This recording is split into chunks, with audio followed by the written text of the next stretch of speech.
So we talked about presets on the input side, right? So there's input presets, you can load those, you can save them.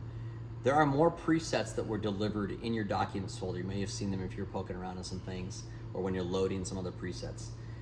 They're related to the reverb units and the delay units. So let's go ahead and take a look at that, kind of walk through how the effects units are set up on your console. So one thing that's good to note just before we get underway here on this is that in a traditional console from Yamaha, Digico, Midas, Soundcraft, all these consoles, you take a send, and then the send goes into a reverb unit, and the reverb unit has a return. You kind of have a send and a return. The way LV1 does it is way more like a DAW, and there's some of the newer consoles are doing this more frequently now.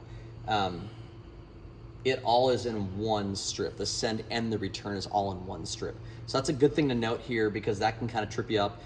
Waves has some training videos. If you get into their site, get into the LV1 training series, there are some videos on how the effects routing works, and it's really helpful to understand if you haven't spent a lot of time around DAWs. Some of us live guys like myself, it was a learning curve to definitely figure out, okay, how does this actually work? Because I was so ingrained in the other way. Now I understand it a lot better.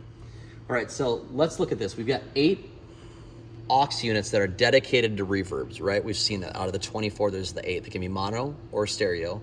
2 little arrows mean stereo, 1 means mono. We're using the top 4 for house. So a vocal verb, a vocal delay, a drum verb, and a gated snare verb. You can make these what you want. This is what we kind of figured how we would utilize this if we were starting out. And the bottom 4 are in-ear effects reverbs. We're gonna get into that in a different video, so let's not even worry about that right now. Let's just worry about the front 4. So the front 4, we got our vocal verb. Let's look at this in a channel mode. And so we're using H reverb.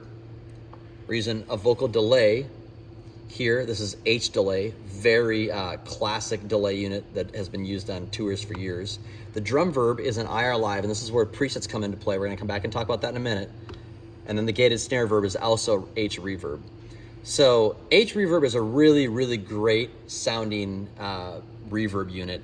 You just gotta be careful how many you use of these. And I'm using this here because there's a particular gated snare sound that I have in my head from the 80s that the Ambience preset right in the stock presets here gets me. If I go to stock presets and Ambience, it's what this is. It's a Yamaha SPX 990. So this is the Ambience reverb unit. Super helpful for me to get the sound I'm trying to get.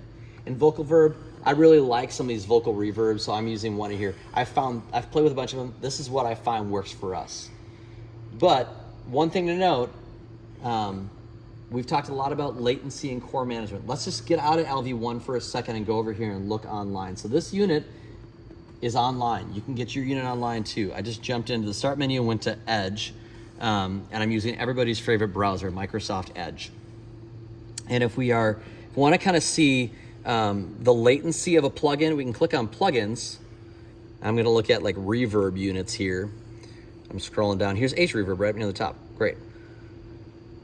Any of these, all the plugins are on waves.com. You can click on tech specs, and I can go over here and look at latency. And you can see this plugin is great because 0 latency. And that's what we want in a live sound environment. We want the latency as low as possible. But man, for all the things that this reverb unit is doing, as good as it sounds, to get to 0 samples of latency, I feel like it's gotta have some horsepower in the back end, and it's probably using some of my core pretty intensively. Let's verify that thought. So if I go back to the top, then I just kind of look at all products here and look down at hardware.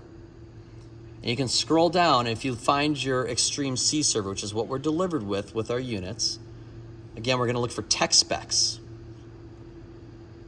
And I can look here at these studio rack benchmarks, and you can go down here into the tech specs, and you can see, okay, there's all these different things. Like here's SSL, a really popular channel strip. SSL, E channel, G channel, 512. What does that mean? That's 512 instances of that plugin on the system. That's, somebody do the math right now, but it's probably 64 times 8 because there's 8 slots and 64 channels. That's how we get there, right? If we go up here into H delay, we'll see H delay allows 512. Great, that's what we're using for our vocal delay. It seems like that's pretty processor light. But let's look at H reverb for a second. 14 instances before it fills the server. Yikes. Okay, so clearly it's doing something in the back end to get you down to that 0 latency. So we're using it twice. I might only use it once, but I really like that SPX 990. So I'm committed to using that on my gated snare verb, right? But that means that I've got to make some other decisions on how maybe I do my in-ear effects or do my other effects like my drum effects, right? I could use H Reverb again, but I'm gonna use IR Live. And here's actually why. IR Live is a really cool plugin. And you can see IR Live, 90 instances. Oh man, I can use this for a long time. I got plenty of headroom on this thing. Let's jump back into the console and let's look at IR Live for a second. So that's my drum verb. So IR Live, IR stands for impulse response. An impulse response is just basically a recorded sound of a space. So you can record impulse responses, scour the internet. You can find impulse responses. If you want to use the Taj Mahal reverb, if you want to use something that sounds like Red Rocks or maybe the Grand Canyon, you can probably find impulse responses on the internet that you can load in. It's just a WAV file is all it is.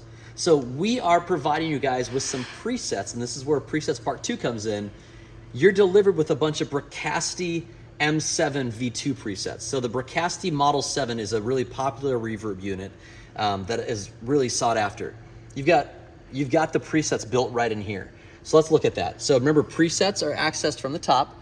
So I'm gonna click on that, drop down. I'm gonna just kind of go down here until I get to import IR. You see wave, great. And I click on the documents, and you might have Bricasti right up top there. I'm gonna go down to my 221. This is the one I prefer. This is category 2. It's the plates category in the M7, and then preset number 21, it's Sun Plate B. I really like this one. And your knobs might be in a different place. Maybe you want 0 pre-delay. Maybe you want, whatever, 78 milliseconds of pre-delay. Maybe you wanna increase your reverb time to 2.5 milliseconds or 2.5 times what the standard is. Maybe you wanna go right back to 1. Okay, maybe it's clipping the reverb unit. You need to turn this down. If you're at Unity, maybe you need to come down a little bit. Maybe you want to tone shape the top end. Maybe boost your lows or flatten those out, or maybe shape it a little. You've got some customization you can do. If you're using automation, you can snapshot that customization too, which is really cool. But impulse responses are a really unique way to craft your sound. Go find some, play with them, try them out. What works for you? The presets are there for you to learn and to grow and to really help your church plant create its local sound.